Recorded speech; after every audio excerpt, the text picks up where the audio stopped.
बिस्मिल्लाहिर्रहमानिर्रहीम। अस्सलाम वालेकुम। कैपिटल टॉक में खुश आमदीद। आसिफ अली ज़रदारी पाकिस्तान की तारीख़ के पहले सदर हैं जिन्होंने आज 8वीं दफ़ा पार्लियामेंट के मुश्तरका इजलास से ख़िताब किया।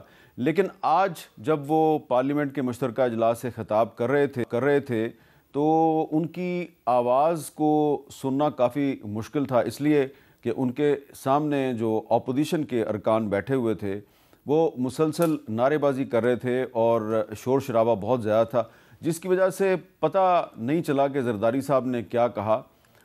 ख़ुद उन्होंने भी जो है वह अपने कानों पे माइक्रोफोन लगाया हुआ था।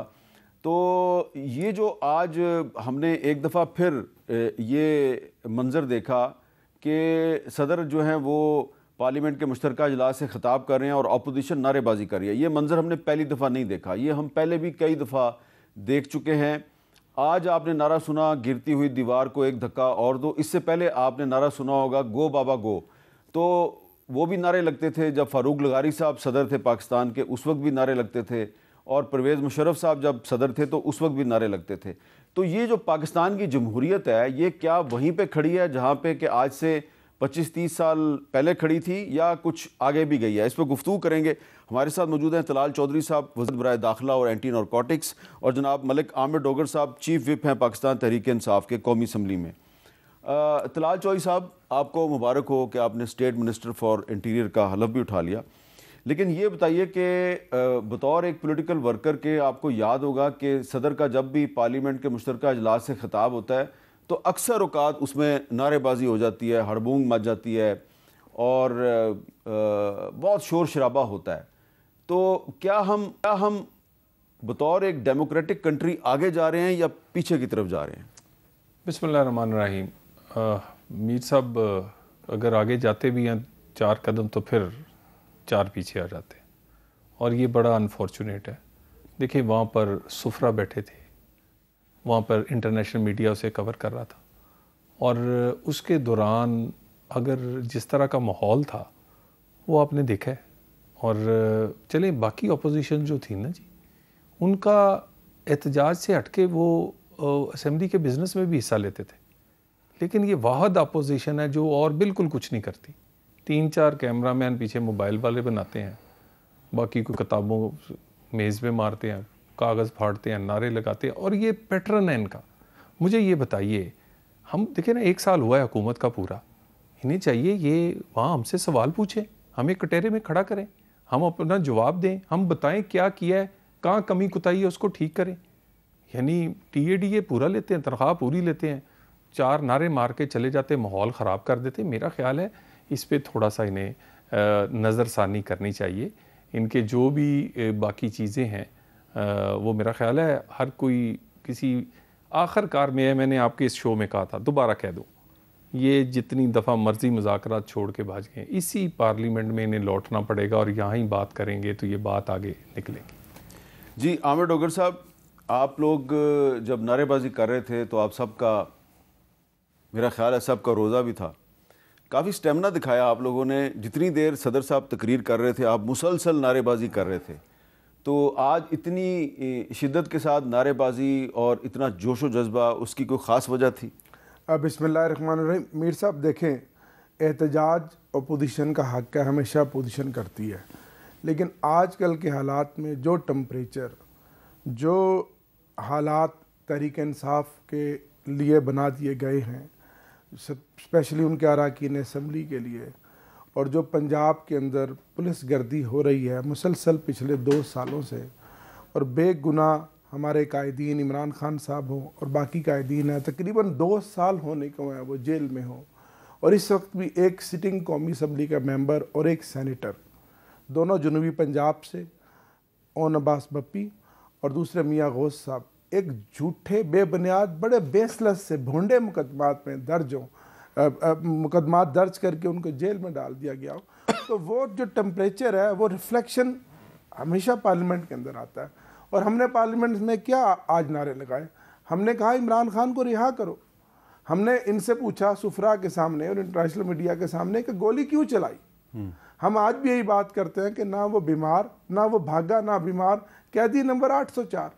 हम तो वही अपने मुतालबात कर रहे हैं, वही दोहरा रहे हैं कभी ताली एक हाथ से नहीं बजती। हुकूमत तो है ही नहीं, इनके हाथ में तो कुछ है ही नहीं, आप जानते हैं इनकी डोरियां कहाँ से हिलाई जा रही हैं। प्रेसिडेंट साहब ने आज खिताब किया, इधर उधर की मार के चले गए। बड़ी बदकिस्मती है इस कौम की कि 8वां साल है उन्होंने बतौर प्रेसिडेंट इस असम्बली से खिताब किया और ये असम्बली बतदरीज नीचे जा रही है। ये जो मेरे भाई ने कहा कि हम 4 कदम पीछे चले गए, 4 कदम नहीं, हम 16 कदम पीछे चले गए हैं। इस तरह के हालात तो ना परवेज मुशर्रफ के मार्शल्ला में देखा नहीं, लेकिन जब आपको याद है सदर आरिफ अलवी साहब जब पार्लियामेंट के मुश्तरका इजलास से खिताब करते थे जी, आपकी हुकूमत उस वक्त की अपोजिशन भी ये कुछ करती थी और तूफान बदतमीजी था। लेकिन जो जितना बदतरीन सियासी इंतकाम का निशाना है, इनको पता है हमें बनाया जा रहा है, हमारे अरकान असम्बली को बनाया जा रहा है, हमारे कारकुनों को बनाया जा रहा है। हज़ारों मुकदमात, कभी पाकिस्तान की तारीख में किसी एक पॉलिटिकल पार्टी के खिलाफ 2.5 सालों में हज़ारों मुकदमात दर्ज नहीं हुए होंगे। मेरे समेत कोई ऐसा मेंबर नहीं है जिसके ऊपर ऑन एवरेज 20 से 30-40 मुकदमात ना हुए हों। तो ऐसे हालात में आप कहते हैं कि जी पार्लियामेंट में आके अपना किरदार अदा करें। क्या हम किरदार अदा करें? आप हमें कोई स्पेस देंगे तो हम किरदार अदा करेंगे। बोल रहे आप हमें नहीं देते। अब क्या जी नया आपने काम शुरू कर दिया पीके एक्ट के तहत कि कोई पॉलिटिकल वर्कर अगर की पोस्ट लगाता है उसको आप मुकदमा में धर लेते हैं, कोई सहाफ़ी बात करता है उसको धर लेते हैं, कोई शहरी बात करता है उसको धर लेते हैं। इस तरह जबर, इतना खौफ, इतनी घुटन। और सबसे बड़ी बात कि 8 फरवरी को जो आपने हमारा मैंडेट चोरी किया उसका आज तक कोई इजाला नहीं। ट्रिब्यूनल्स बने हैं, नाम के बने हैं। 26वीं तरमीम के ज़रिए अदालतों को आपने बिल्कुल बिठा के रख दिया। आप पॉलिटिकल पार्टियां थी, आप बैठ गए हैं, लेट गए हैं। आपका वोट को इज्जत देने वाला नारा कहाँ गया? चलें, तो देखें ना आपका किरदार अपना भी तो क्या है। इसका क्या जवाब देंगे? तलाल चौधरी साहब, आप कह रहे हैं कि आप पार्लियामेंट में आए, वो कहते हैं जी कि जब अरकान पार्लियामेंट पे झूठे मुकदमे दर्ज हैं तो अरकान पार्लियामेंट तो इजलास में आके नारेबाजी करेंगे ना। नहीं मीर साहब, इनका कोई कसूर नहीं है। इनकी ये जो कह रहे हैं ना जी कि पीछे से कोई हिलाता है जी, दरअसल वो अडियाला से हिलती है। मतलब मैं एक एग्जांपल देता हूँ। डोगर साहब खुद 26वीं तरमीम में ये कमेटी के मेंबर थे।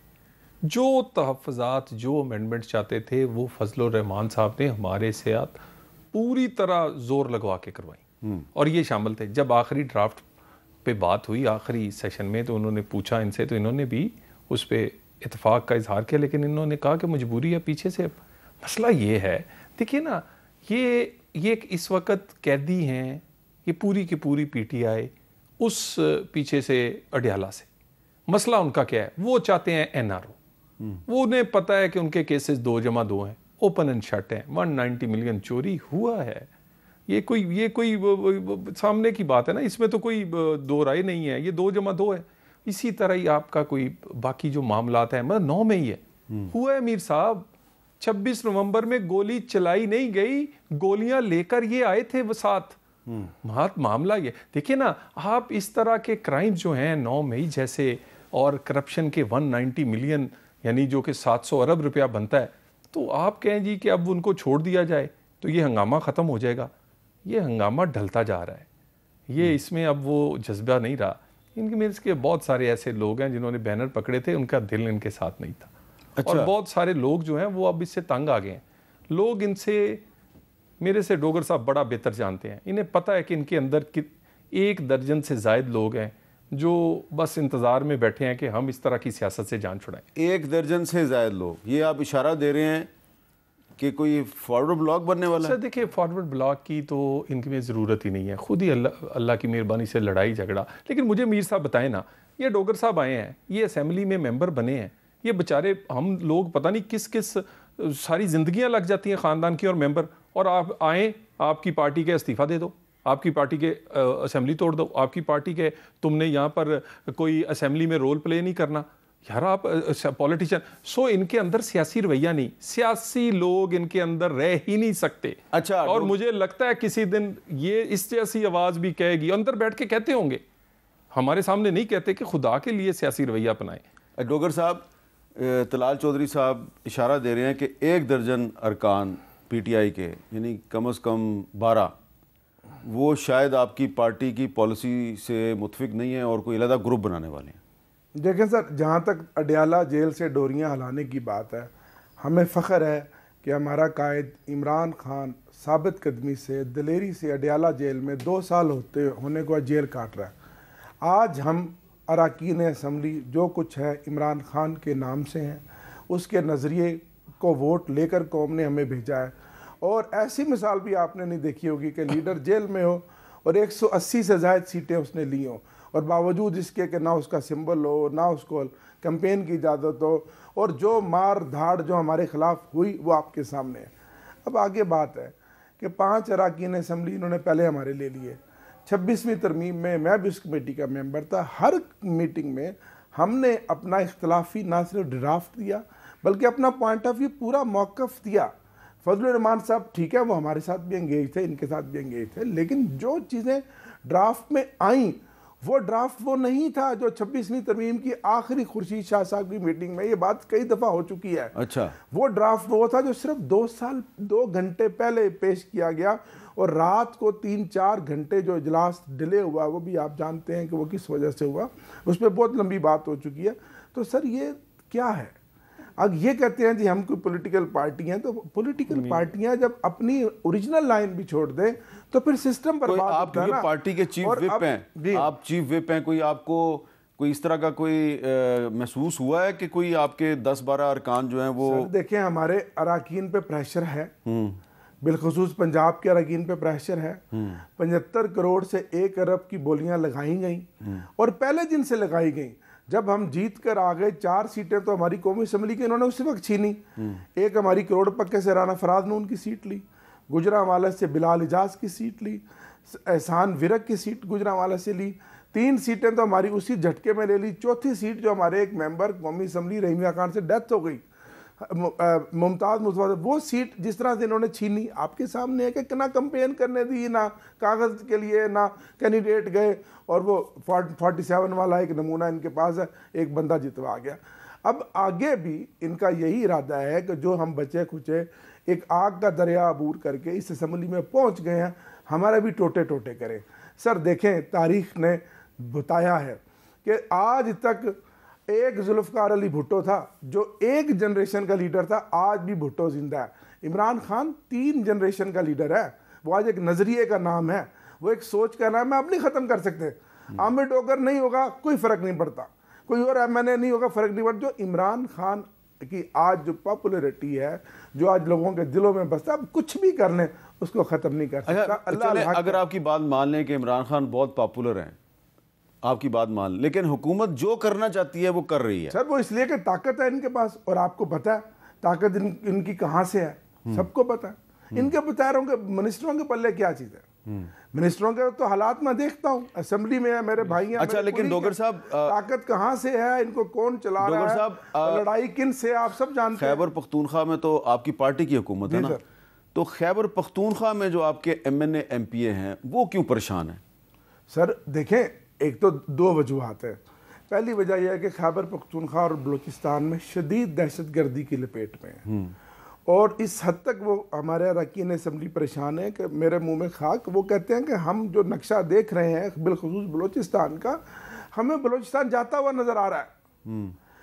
बलूचिस्तान और खैबर पख्तूनख्वा के मेरे भाई वज़ीर दाखिला बने हैं, ये अब ब्रीफिंग लेंगे, इनको पता चलेगा। पहले भी वज़ीर दाखिला रहे हैं, कोशिश करेंगे। मुल्क तो हम सबका है ना, ये भी कोशिश करेंगे, हम इनके लिए दुआ गो हैं कि मुल्क की सालमत के लिए, मुल्क की तरक्की के लिए तहरीक इंसाफ हमेशा साथ खड़ी हुई है, क्योंकि मुल्क तो हम सबका है ना। सियासत तो हम लड़ते रहेंगे, कोई जीतेगा कोई हारेगा, लेकिन जो हालात आपने अब बना दिए हैं, ठीक है, ऐसे हालात पहले कभी नहीं थे। मेरा इशारा ये है कि आपके जो MNAs और MPA, खास तौर पे MNAs का एक ग्रुप जो है वो आपके chief minister Ali mean Gandapur से खुश नहीं लगा। देखें, वो दो तो हर सियासी पार्टी में, हर हुकूमत में नाराज़गियाँ तो होती हैं।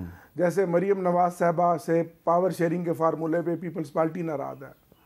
आज जरदारी साहब की जो स्पीच थी वो बस वो एक दिखावा था, जबकि हमें पता है कि पीपल्स पार्टी किस तरह से इनसे नाराज बैठी है। पीपल्स पार्टी तो बड़ी ओपनली क्रिटिसिज्म कर रही है, ठीक है सर। इसी तरह मरियम नवाज साहबा किसी MPA मैंने को, इनके अपने MPA मैंने इसको घास नहीं डाल रही।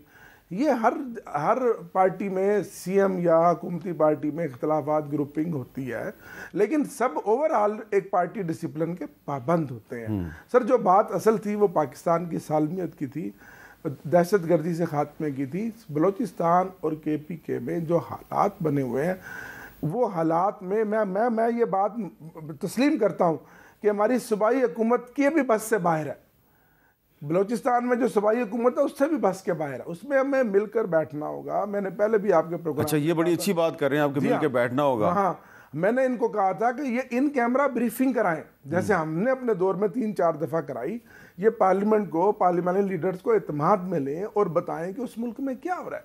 अरकान जो कुछ बता रहे हैं, अगर हमने इसी तरह आंखें बंद कर ली तो फिर ये ना होगा खुदा ना खास्ता हाथ मलते रह जाएं। तलाल साहब, इख्तलाफ राय के बावजूद ये एक पॉजिटिव जेस्चर दिया है आमिर डोगर साहब ने। ये कह रहे हैं जी कि ये जो हालात हैं ख़ास तौर पे बलूचिस्तान के और खैबर पख्तूनख्वा के, इस पे मिलजुल के चलें, ओपनली बात ना करें, इन कैमरा एक ब्रीफिंग का एहतमाम कर लें। देखिए, गुजारिश ये है, ये कहते तो हैं, जब इन्हें बुलाया जाता है तो फिर आते नहीं हैं। अच्छा, ठीक है ना जी।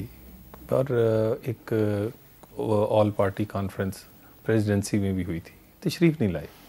ठीक है, मामला ये है 2013 से 18 के दरमियान भी दहशतगर्दी का जंग इसलिए जीती गई कि सिक्योरिटी फोर्सेस के पीछे पॉलिटिकल फोर्सेस यक ज़ुबान एक बयानिए के साथ खड़ी होगी। मैं बिल्कुल ये बात एडमिट करता हूँ, ये हमें खड़ा होना पड़ेगा।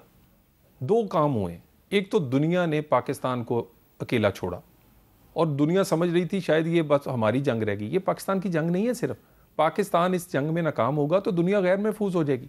आज अमेरिका ने एक अच्छी शुरुआत की है, लेकिन अमली तौर पे अमेरिका और पूरी दुनिया को पाकिस्तान के साथ खड़ा होना पड़ेगा, क्योंकि पूरी दुनिया को महफूज बनाने की जंग एक फ्रंट लाइनर के तौर पे लड़े। और दूसरा काम, पॉलिटिकल फोर्सेस को अपनी आर्म फोर्सेस के पीछे यक ज़ुबान एक बयानिए के साथ खड़ा होना पड़ेगा। और ये नेशनल एक्शन प्लान जो है, देखिए, हमें मानना पड़ेगा कि 2017-18 में जो दहशतगर्दी दम तोड़ गई थी, वो शुरू कुछ हमारी गलतियों से भी हुई है, कुछ पॉलिसियों से भी हुई है। कहीं हमने ये काम गलत किया है, कहीं हमने ये, तो हम इसको करना चाहिए, ये तो सबसे पहले है। और इसके लिए मैं कहूँगा कि जिस तरह हमारे साथ है, इनका जो सूबा है यार, नेशनल जो CTD है, ज़रा उनका आप जाके जायज़ा लें। और पंजाब का दें जो शहबाज साहब ने बनाया था, या सिंध वालों का देखें, यानी जो सबसे सूबा जहाँ से ओरिजिनेट होती है या सबसे ज़्यादा दहशतगर्दी वहाँ से वो, तो वहाँ पर इन्हें 1% ज़्यादा भी मिलता है NFC अवार्ड में, सैकड़ों अरब मिल चुका है।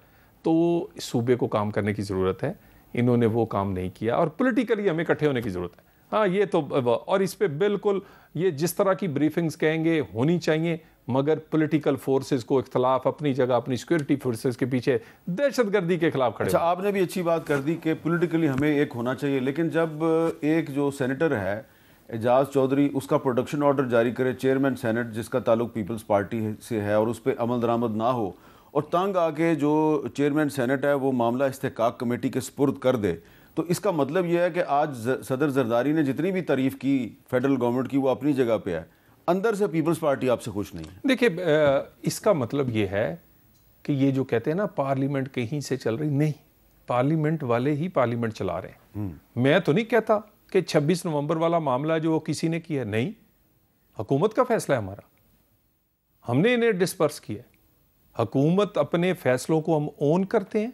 हाँ, सिक्योरिटी फोर्सेज हो या आप फौज का नाम लेते हैं ना, अगर वो हुकूमत के साथ खड़े हैं तो वो हुकूमती फैसलों की वजह से खड़े हैं, तो फैसला हुकूमत करती है। इसी तरह पार्लियामेंट में चेयरमैन सेनेट, जिसे कहते थे जी ये कभी प्रोडक्शन ऑर्डर नहीं हो सकते, हुए, उन्होंने आज प्रिविलेज को भेजे, हुकूमत के खिलाफ भेजे ना, तो इसका मतलब है पार्लियामेंट काम कर रही है, तो काम करने देना।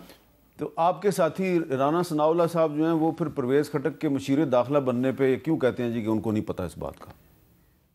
देखिए, ये अब राना सनाउल्लाह साहब मेरे से बहुत सीनियर है, क्योंकि आपका तो हमें पता है कि आपको तो शहबाज शरीफ साहब ने वज़ीर मुमलकत बराए दाखिला बनाया। देखिए, इसमें कोई, देखिए, प्रोसेस से आए हैं, इसमें कोई शक नहीं है प्राइम मिनिस्टर ने, मियां नवाज शरीफ ने, लेकिन इसमें रिकमेंडेशन जो है, कॉन्सेंट जो है, मोहसिन नकवी साहब की शामिल थी। और बिल्कुल मैं उन्हें असिस्ट करूँगा, एक टीम के तौर पे काम करूँगा। बिल्कुल प्राइम मिनिस्टर ने बनाया है और मोहसिन नकवी साहब से मुशावरत से बनाया, और हम इधर काम करने आए हैं। और इंशाअल्लाह ताला ये जो लोग कहते हैं कि जी इंटीरियर मिनिस्ट्री का काम नहीं नज़र आता, यानी मेरा मतलब है कि मोहसिन साहब अगर वो कुर्सी से चिपटे रहे, आप काम देखें ना, जो अंडरपास जो है 2 साल में बनता है वो 40 दिन में बन रहा है। SCO कॉन्फ्रेंस पुरअमन होती है, पाकिस्तान में इंटरनेशनल क्रिकेट टूर्नामेंट पुरअमन बेहतरीन होता है।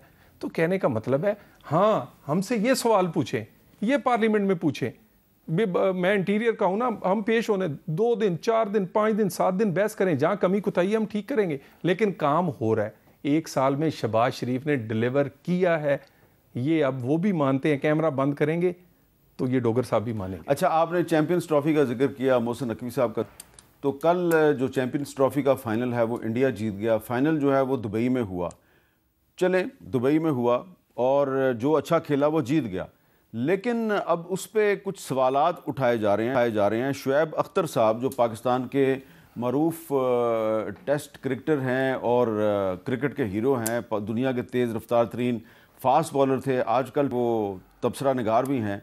तो शुएब अख्तर साहब ने जो एतराज़ किया, जो सवाल उठाया, वो सवाल जब हमने वज़ीर दाखिला मोहसिन नकवी साहब से पूछा तो उन्होंने ये कहा कि जी मेरी तबीयत ठीक नहीं थी, इसलिए मैं दुबई नहीं जा सका चैंपियंस ट्रॉफ़ी का फ़ाइनल देखने के लिए। लेकिन कुछ और लोग ये सवाल भी उठा रहे हैं कि वहाँ पे क्रिकेट बोर्ड के कम से कम 2 ऑफिशियल्स मौजूद थे, और क्योंकि पाकिस्तान होस्ट था इस चैंपियंस ट्रॉफ़ी का, तो जब इंडिया को चैंपियंस ट्रॉफ़ी दी जा रही थी तो वहाँ पे पाकिस्तान क्रिकेट बोर्ड का कोई जो ऑफिशियल है वो नज़र क्यों नहीं आया। अब इसकी बाकायदा वजाहत तो PCB ही कर सकता है। मैंने एक ब्रेक लेनी है, ब्रेक के बाद दोबारा मिलते हैं। कैपिटल टॉक में दोबारा खुश आमदेद।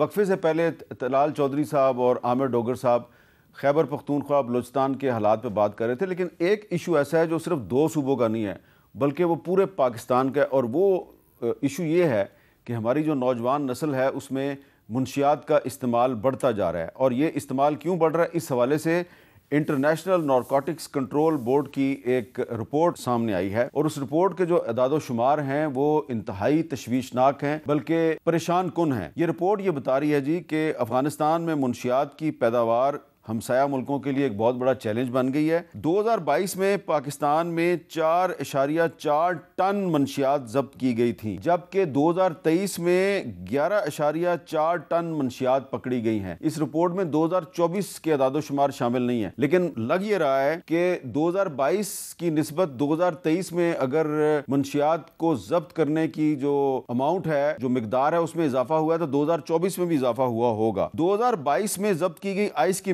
86 किलोग्राम से ज्यादा थी, जबकि 2023 में 599 यानी कि 589 किलोग्राम आइस जब्त की गई। और आपको पता होना चाहिए कि जो आइस है ये सिर्फ अफगानिस्तान में बनाई जाती है। अफगानिस्तान की जो अबूरी हुकूमत है उसकी जानिब से 2022 में मुनशियात पर पाबंदी का कोई असर देखने को नहीं मिला, और गैर कानूनी मुनशियात का तेजी से फैलाव सेहत के लिए एक संगीन खतरा है। और अफगानिस्तान में तैयार की जाने वाली मुनशियात स्मगलर्स के लिए पूरे जनूबी एशिया में फैल रही है, बल्कि जनूबी एशिया से बाहर भी फैल रही है। तो तलाल चौधरी साहब, क्योंकि अब आपके पास नारकोटिक्स का भी अजाफी चार्ज है, तो ये आप बतौर एक पाकिस्तानी के और बतौर काबीना के एक मेंबर के इस पे को तवज्जो देंगे कि ये जो अफगानिस्तान से जो आइस तैयार होकर पाकिस्तान आती है और पूरे पाकिस्तान में फैल रही है, इसका सदेबाब कैसे होगा? टनों के हिसाब से आ रही है।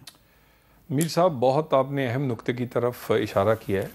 अभी जो फ़ैसला एक अफ़गान शहरियों के मतलब हुआ, उसमें एक वजह ये भी है, 40% दुनिया में जो ड्रग्स है वो सिंथेटिक हों या दूसरी हों, वो अफ़गानिस्तान से इस वक्त प्रोड्यूस हो रही है। आपने बिल्कुल ठीक कहा है कि यहाँ पर वो जो टैबलेट्स हैं, जो आइस है, ये इसकी बड़ी बड़ी भारी मिकदार आ रही है। हम विक्टिम हैं इस वक्त, और पाकिस्तान ट्रांजिट कंट्री बना हुआ है, यहाँ से ये सारी ट्रांजिट होती है, जिसमें से बहुत सारी पकड़ी भी जाती है। मसलन ANF ने सिर्फ इस साल में जो इंटरनेशनल उसकी वैल्यू है वो $10 बिलियन की पकड़ी है, और 10 बिलियन की बाकी एजेंसीज ने पकड़ी है। आप सोचें निकली कितनी होगी? $20 अरब की पकड़ी। ये इंटरनेशनल, ये वो अदादो शुमार हैं जो कि इंटरनेशनली माने जाते हैं। और ये देखिए, ये अफगानिस्तान से प्रोड्यूस हो रही। पहले एक 2022 में जब तालिबान आए तो इन्होंने एक पाबंदी लगाई जी कि हम ये प्रोड्यूस नहीं करेंगे। इन्होंने 8-10 महीने पाबंदी रखी, आर्टिफिशियल डिमांड क्रिएट की, उसी मंशियात की प्राइसेस बढ़ी, फिर वो ही वहाँ प्रोड्यूस होनी शुरू होगी। और ये जो अफ़गान शहरियों के मतलब फ़ैसला है उसमें टेररिज्म और ये जो ड्रग्स हैं और फिर ड्रग्स के पैसों से जो कुछ होता है वो सारा कुछ इसमें शामिल है, जिसको ये वजह से ये फ़ैसला करना पड़ा कि इन्हें अब वापस भेजा जाए। आमिर डोगर साहब, क्या ये जो मंशियात है ये भी एक ऐसा इशू नहीं है कि इस पर भी हुकूमत और अपोजिशन को तमाम इख्तलाफात के बावजूद कोई आपस में बातचीत करनी चाहिए? सर बिल्कुल, इससे पहले जो आपने क्रिकेट की बात की, ये बड़ी बदकिस्मती है कि हमारा हरीफ हिंदुस्तान पहले तो जिसने हमें पिछाड़ दिया वो इस तरह हमारे साथ खेले जैसे हम टेप टेनिस बॉल के प्लेयर हों, और उसके बाद फिर हमसे टाइटल छीन कर हम होस्ट है वो हिंदुस्तान दुबई ले गया और कल कोई बंदा हमारा नहीं था। कितनी बदकिस्मती है सर।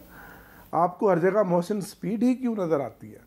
ठीक है, क्रिकेट के ग्राउंड तेज़ी से बना देने से क्रिकेट की टीम की कारकर्दगी पर भी नज़र रखनी चाहिए। अच्छी बात है आपने स्टेडियम बनाए, बहुत अच्छी बात है, ज़रूरत थी, एक बड़ा इवेंट हुआ, लेकिन उस इवेंट का एंड क्या हुआ? और दूसरा ये कि टीम की कारकर्दगी क्या है? बड़े बड़े प्लेयर शोएब अख्तर हों या मियादाद हों या रमीज़ राजा हों या वसीम अकरम हो, जो हमारे हीरोज़ थे, उनकी आप तबसरे तो सुने। वो लेजेंड, अगर आप सिफारशी बुनियादों पे हर चीज़ में मोहसिन स्पीड आ जाएगी तो फिर हालात यही होंगे ना। तो सर इसके ऊपर बात करने की ज़रूरत है। अगर मोहसिन साहब की जगह नहीं, लेकिन तलाल साहब ने इस्लामाबाद में SCO कॉन्फ्रेंस का जो पुरअमन इनेकाद है उसका क्रेडिट मोहसिन नकवी को दिया। मैं तो कह रहा हूँ 1 साल से सारे क्रेडिट ही मोहसिन नकवी को हैं। शहबाज शरीफ साहब तो हमें कहीं नज़र ही नहीं आए। हुकूमत इन्होंने कहा ना 1 साल के सारा कुछ ही मोहसिन नकवी है। कौन नहीं जानता? हर मसले का हल ही मोहसिन नकवी है। बचपन में हम सुना करते थे कि बोते पानीदा इक्को हाल, एक रेडियो पे एक मशहूरी चलती थी, बोते पानीदा इक्को हाल, नवाब ट्यूबवेल। तो आज तो हर मसाइल का हल ही मोहसिन नकवी है। मैं दुआ गो ये उनके मिनिस्टर बने हैं, अल्लाह करे कि ये डिलीवर करें, हम दुआ गो है, हमारे साथी रहे हैं ये। जहाँ तक आपने मंशियात की बात की है सर, ये हम सबका मसला है। सर इतनी तेज़ी से मीर साहब स्टूडेंट्स में, यूनिवर्सिटियों में, कॉलेजों में, बच्चों में नई नस्ल में आइस फैल गई है कि जो बहुत अलार्मिंग है। मैं ज़ाती तौर पे समझता हूँ कि ये जो कंट्रोल करने वाले इदारे हैं वो ANF हों या दूसरी एजेंसीज हैं, ये नाकाम है। इनको सब पता होता है कि कौन बंदा बेच रहा है, कौन बिकवा रहा है, क्या किसकी सरपरस्ती हासिल है। लेकिन ठीक है, उन्होंने फिगर दे दी है कि जी पिछले साल से निस्बत इस साल ज़्यादा पर केजी पकड़ी गई है, अमाउंट भी $1 बिलियन में है। ठीक है, अच्छी बात है, लेकिन इस पर मज़ीद काम करने की ज़रूरत है और पूरी कौम को, पार्लियामेंट को, तमाम इदारों को एक कॉन्सेंसस करके इसके खिलाफ एक बड़ी स्ट्रॉन्ग कैंपेन चलाएं, ताकि ये कैंपेन चले, हर हर हर हर फोरम पे कैंपेन चले और फिर बॉर्डर्स को आप सील करें और बंद करें। बॉर्डर को सील करें और बंद करें? जी सर। तो ये जब बंद करेंगे और सील करेंगे तो उस पर कोई आप इतराज़ तो नहीं करेंगे? सर नहीं, हमें तो कोई इतराज़ नहीं होगा। जहाँ से मंशियात आ रही है तो हमारे बच्चों को ही अच्छा जहर बोल रही है ना। तलाल साहब, अब अगर 2023 में 11.5 टन मंशियात अफ़गानिस्तान से स्मगल होकर पाकिस्तान आती हैं और आपकी एजेंसीज़ ने उनको ज़ब्त कर लिया है, कॉन्फिस्केट किया है, 11.4 टन, बहुत बड़ी टन, यानी कि टनों के हिसाब से स्मगल होकर आ रही है, तो ये वैसे इतना आसान तो नहीं है। यहाँ तो आपको इत्तेफाक करना पड़ेगा आमिर डोगर साहब से कि कुछ लोग तो अंदर से भी मिले हुए होते हैं ना। देखिए मीर साहब, इसमें कोई शक नहीं है। ये देखें ना, बिलियंस ऑफ रुपीज़ की बात है, लोग बिकते हैं, लेकिन ये भी नहीं है कि सारे ही बिकते हैं। यकीनन बहुत सारी उसकी एजेंसीज उनको देख रही होती हैं, बहुत सारी, लेकिन बड़े थोड़े वसाइल से ANF ने इतनी ये मंशियात पकड़ी है। देखिए ना, और इसमें जो हमारे हमसाया ममालिक हैं, अब वो बात तो बरादर मुल्क तो हैं, लेकिन जिम्मेदारी भी दिखानी है ना। देखिए 40% जो कि दुनिया की ड्रग्स है वो प्रोड्यूस हमारे हमसाये में हो रही है और हम ट्रांजिट कंट्री हैं। तो ये ट्रांजिट भी है और विक्टिम भी है। विक्टिम देखे ना, 2 किस्म के विक्टिम है। एक तो जो मंशियात इधर बिकती है, हमारी नस्ल तबाह हो रही, दूसरी इसी मंशियात के बाद जो इसके पैसे से मसाइल पैदा होते हैं और जो बहुत सारा क्राइम होता है। तो देखिए कंसेंसस मेरे भाई पैदा कर रहे हैं, लेकिन ये कंसेंसस इन्हें असेंबली में और ये कंसेंसस हमें अमली तौर पे पैदा करना पड़ेगा। अच्छा जी, कंसेंसस की बात हो रही है, तो कंसेंसस जो है वो हुकूमत के अंदर भी होना चाहिए। इस पर बात करते हैं वक्फे के बाद। कैपिटल टॉक में दोबारा खुश आमदेद। अब एक मामला ऐसा है जिसका बराह रास्त ताल्लुक तो तलाल चौधरी साहब से नहीं है, लेकिन मैं इसको एक जनरल इशू के तौर पे इनकी खिदमत में पेश कर रहा हूँ। गुज़श्ता हफ्ते हमारे प्रोग्राम में सेनेटर फैसल वाडा साहब ने एक स्कैंडल के हवाले से बात की थी। ज़रा एक छोटा सा क्लिप देख लें, उन्होंने क्या इल्ज़ाम लगाया था। आपके ख्याल में जो मैरीटाइम अफेयर्स के मिनिस्टर हैं कैसर शेख साहब, वो इसमें इन्वॉल्व हैं कि नहीं हैं? अगर वो इन्वॉल्व नहीं भी हैं, क्रिमिनल नेग्लिजेंस तो है ना, वजीर तो वही है ना, मुजरमाना गफलत तो है ना सर। ये अगर मिनिस्ट्री ऑफ मैरीटाइम अफेयर्स में जुलाई 2024 में करप्शन हुई है, क्या वजीर जिम्मेदार है या नहीं है? आप कह रहे हैं मुजरमाना गफलत जिम्मेदार है सर, पूरी हुकूमत जिम्मेदार है। पूरी हुकूमत जिम्मेदार है, तो कार्रवाई होनी चाहिए ना? नहीं, सिर्फ कार्रवाई भी नहीं होगी। अच्छा, इसके अगले दिन जो इंफॉर्मेशन मिनिस्टर हैं अता तारड़ साहब, उन्होंने हमारे शो में फैसल वाडा साहब का जो दावा है इसको मुकम्मल तौर पे मुस्तरद कर दिया। सुनिए क्या कहा उन्होंने। फैसल वाडा साहब ने सनसनी क्रिएट की, कोई 60 अरब का घपला नहीं है, कोई करप्शन नहीं है, प्राइम मिनिस्टर का इसमें कोई किसी किस्म की कोई अप्रूवल, प्राइम मिनिस्टर की कोई इन्वॉल्वमेंट, फेडरल गवर्नमेंट की कोई इन्वॉल्वमेंट, मिनिस्टर की कोई इन्वॉल्वमेंट, क्योंकि तो पोर्ट कासिम अथॉरिटी है, उसका बोर्ड इंडिपेंडेंट है अपने फैसले करने में। तो 2005 के मामले को यह कह दिया जाए कि जी जुलाई में नया शुरू हो गया, नया नहीं था, आउट ऑफ कोर्ट कंटिन्यू कर रही थी। तो फैसल वाडा साहब ने सनसनी क्रिएट की और बतौर चेयरमैन वो अपनी परफॉर्मेंस जरूर दिखाएं, मगर फैक्ट्स को ट्विस्ट नहीं करना चाहिए। अच्छा जी, आज के जो अखबारात हैं उनकी हेडलाइन क्या है? बहुत से अखबारात की हेडलाइन है, वो क्या है जी?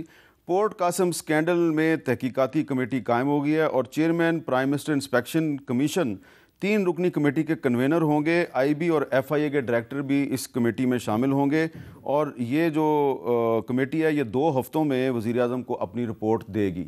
तो इंफॉर्मेशन मिनिस्टर साहब जो हुकूमत के तर्जुमान हैं, उन्होंने फैसल वाडा के इल्ज़ाम को मुकम्मल तौर पे मुस्तरद किया, लेकिन आज जो है वो वज़ीर आज़म की तरफ से एक कमेटी जो है वो कायम करने का ऐलान कर दिया गया। तो तलाल चौधरी साहब, इसका मतलब यह है कि अपोजिशन में तो कंसेंसस नहीं है, हुकूमत के अंदर भी कंसेंसस नज़र नहीं आता। देखिए, आप जो इंफॉर्मेशन मिनिस्टर है उन्होंने बड़ा क्लियरली कहा है ये 2005 का मामला है। हाँ। ठीक है जी, ये जो तहकीकाती कमेटी है ये उस मामले को कि ये क्यों किस तरह कॉन्ट्रैक्ट दिया गया, क्यों इस तरह का कॉन्ट्रैक्ट, क्यों इतने साल इसको डिले किया गया और क्यों। लेकिन फैसल वाडा साहब तो तहरीक इंसाफ में आप शामिल नहीं है, वो क्यों कह रहे हैं जी कि ये इस हुकूमत के दौर में पिछले साल जुलाई में कॉन्ट्रैक्ट दिया गया? नहीं, कॉन्ट्रैक्ट पहले से आउट ऑफ कोर्ट सेटलमेंट, वो कोर्ट के हुक्म से जो हुई उसमें देखें, अगर ये बिल्कुल इंफॉर्मेशन मिनिस्टर ने भी ठीक कहा है और वाडा साहब हमारे दोस्त है, वो कभी कुछ छोटा मोटा कह भी लें तो अब चलें। और बाकी बात है, प्राइम मिनिस्टर क्लियर है, कहीं मक्खी भी मरेगी ना, प्राइम मिनिस्टर इस बात पे बड़े, आपको यकीन करें वो ये इसका हम आपको रिजल्ट निकाल के बताएंगे कि 2005 में किसने ये गुल खिलाया था। अच्छा, और ये जो कितने करोड़ अरब रुपया किस तरह फिर बचा, तो फिर हमारी हुकूमत। 2005 में याद करें ना, कौन था वजीर थी, वजीर आप आजकल वो आपके साथ हैं। बहरहाल लेकिन जमात तो जिम्मेदार नहीं होती ना। अच्छा, ये बताएं आमिर डोगर साहब के चले हुकूमत में कंसेंसस होना ना होना वो मैंने पूछ लिया तलाल साहब से। अब तहरीक इंसाफ के जो अंदरूनी मामलात हैं, चलें आपका लीडर इमरान खान है, आप कहते हैं बहुत पॉपुलर है, वो भी मान लिया, लेकिन ये जो आपकी पार्टी के अंदर जो हर रोज़ कोई ना कोई लड़ाई लगी रहती है, ये इमरान खान साहब इसको ख़त्म करवाने में कामयाब क्यों नहीं होते?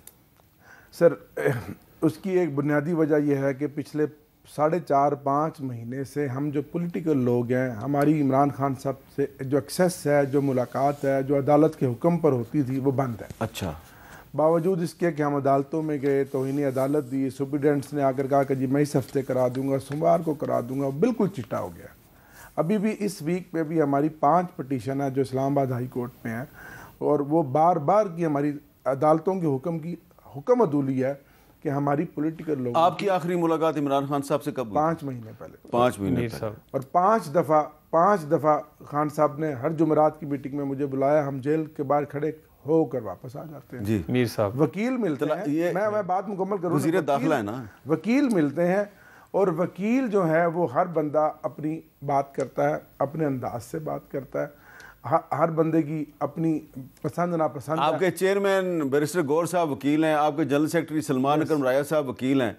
बिल्कुल, उनकी तो इमरान खान से मुलाकात होती है, वो है उन्हीं की होती है, लेकिन हम समझते हैं कि अगर हम पॉलिटिकल लोग मिलेंगे तो ज़्यादा बेहतर इनपुट दे सकेंगे, ग्राउंड रियलिटी बता सकेंगे। कल भी हमारी 5-6 घंटे इस इशू पर पॉलिटिकल कमेटी की फिजिकल मीटिंग। अच्छा जी, तलाल साहब। मीर साहब, बानी पीटीआई जिससे मिलना चाहते हैं ना, उसके लिए रात 7 बजे भी दरवाज़ा खुल जाता है, सुबह 7 बजे भी, उस सियासतदान के लिए। वो बाकियों से मिलना नहीं चाहते, वो अपनी सियासी बात गंडापुर से कर लेते हैं। वो अभी पहले अपनी घरवाली से करना चाहते थे, उसके बाद ये गौहर साहब हैं तो गंडापुर साहब। लेकिन ये बताएं तलाल साहब, मेरे पास टाइम नहीं, गंडापुर साहब के लिए आप इतवार की शाम को क्यों दरवाज़ा खोलते हैं? वो तो इलीगल है। नहीं, कोई इलीगल नहीं जी, सुबह 7 बजे नहीं, जेल मैनुअल में जेल इंतज़ामिया के पास ये इख्तियार है कि वो किसी वक्त भी मुलाकात करवा सकते हैं। अच्छा। और दूसरी बात, बानी पीटीआई मिलना नहीं चाहते मेरे भाइयों से। वो जिनसे डीएल के लिए कोशिशें करते रहते हैं ना जी, उनको बुलाते हैं, ये बातें करते हैं सीधी, वो करना चाहते हैं डील। इनकी तो मुलाकात सर वो मुलाकातें भी यही फैसिलिटेट करते हैं और हमारी मुलाकातें भी यही रुकवाते हैं। अच्छा, बहुत बहुत शुक्रिया आप दोनों का, बहुत बहुत शुक्रिया। मुझे दीजिए इजाज़त, अल्लाह हाफिज़।